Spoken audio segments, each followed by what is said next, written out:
Hey, I'm Tony Hawk, and welcome to Skate Support. Okay, here we go. Is there a skateboarding trick called the Eggplant? Yes, there is a skateboarding trick called the Eggplant. I'll show you how to do one right now.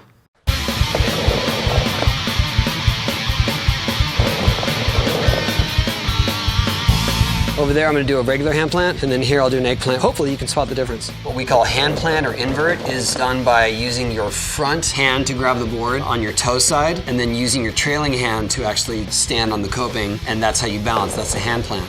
Here's an eggplant. An eggplant is reversing those hands. So using your back hand to grab the board, your front hand to actually balance your body, and doing the same direction of turning. Bro, I need some advice on how to do a 540 on a skateboard. My first advice to you is learn how to skate quarter pipes, preferably bigger ones, because the bigger the quarter pipe, the more airtime you can actually get and have to spin a full 540 rotation. I'll show you a McTwist, actually, a version of a 540 right now.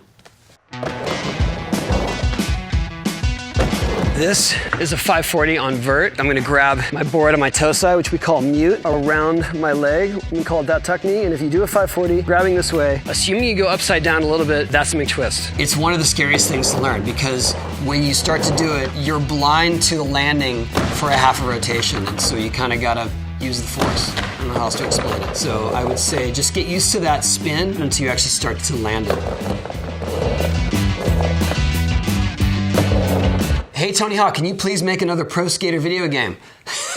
My contract is up with Activision. They own the license to that actual name, Tony Hawk's Pro Skater. If we could come to some new agreement, absolutely. Yes, I'm in. Hi, Activision. Free agent right here. Let's do some more fun stuff. How do you do a board slide on a bench, rail, or pipe on a skateboard? I can show you the difference between a board slide on a rail and a board slide on a ramp right now. You approach some sort of ledge, and then you slide using only the board. The wheels are off the ground.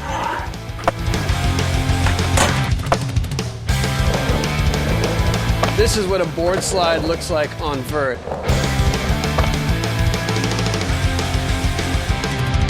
Let's see, which skateboarding trick was the hardest to learn? McTwist 540s. It took me nearly 10 years to figure out how to do a 900. One of the tricks that I've only done a couple times in my life is a kickflip McTwist, which is actually like my board does a kickflip and I catch it in the middle of McTwist, and there are so many things happening all at once that it's almost like the planets have to align for it to work out perfectly. Years of struggle with that trick, only to land two on video. Does anyone know how to set up a skateboard? I have all the stuff, just none of the tools or knowledge. I do know how to set up a skateboard. What you need is skateboard, trucks, wheels, bearings, and hardware. Okay, so first thing you do, get a skateboard, strip of grip tape. You want to take the backing off, get the sticky part down, push the grip tape on from the center out so that you don't get too many air bubbles. If you do get air bubbles, take a box cutter or X-Acto and just slice them and put them down, and no one will ever know that you didn't know what you were doing. Place the grip tape, get it flat, cut it around the edges. Don't cut too hard in, another sign that you don't know what you're doing. Then you want to poke holes through the grip tape, through where all the trucks go. Put the hardware through on top of the grip tape. Take your trucks so that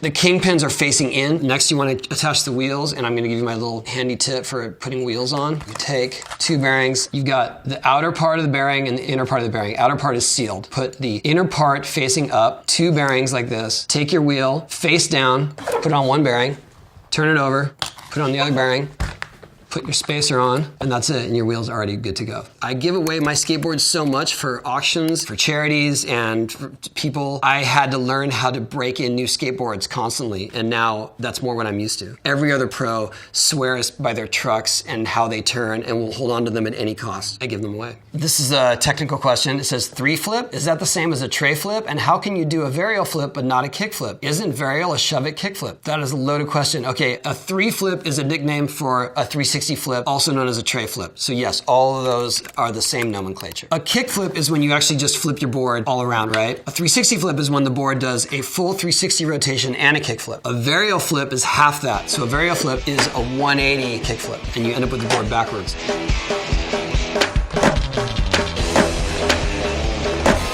How do you even kick flip a normal board? How do you even stand on a skateboard without eating shit? Well, those are two very different questions. I'll take the second one first. How do you stand on a skateboard without eating shit? Center your weight and anticipate the motion. That's going to be the best way to be on a skateboard without actually falling off of it. If you just stand on a skateboard stationary, it tends to be a little too wobbly, and there's not much leverage that you get from that. Tighten the trucks. because you don't want them to be super wobbly. Use your back foot to push off and stand with your weight centered and make sure you're anticipating the motion. Let's see, how do you even kickflip a normal board?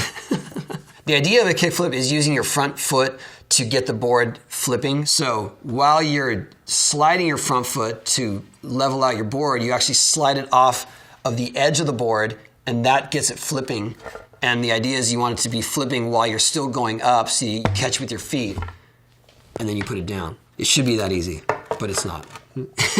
I don't know why, but recently I'm tempted to get a skateboard, but I think I'd look ridiculous. Any advice on a starter board or rig? Midlife crisis. Okay, I'm gonna guess that you're somewhere between 30 and 50. A starter board, it has sort of a distinct nose, you know, sort of a shovel nose and a wider tail. Some bigger wheels, maybe something a little softer so you can cruise down the street as well as riding in the parks. Just start slow, you know? I don't think it's ever too late to start. And it's a great way of exercise, so good luck. Tony Hawk, how do you do an ollie? An ollie is the basis of most skate tricks. It's the way you lift the board up in the air using your feet. I can show you how to ollie on flat, and I can show you how to ollie on vert, like this.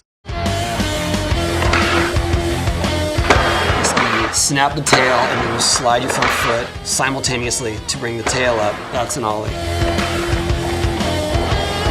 Ollieing on vert is a totally different technique. You're lifting up from a vertical plane, so you're using friction way more, and you're actually like floating and putting pressure on your board a lot more to keep it in the air because you're considerably higher than you are on the flat. It says, why can't you skateboard when you're 40? Well, I'm 49. The end.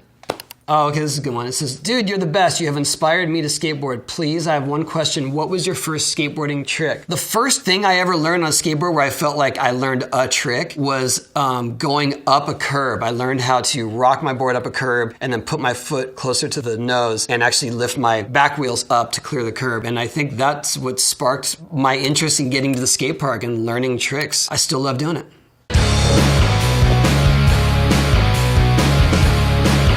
All right, well, that was Skate Support with Wired, and this is Tony Hawk. Thanks for watching.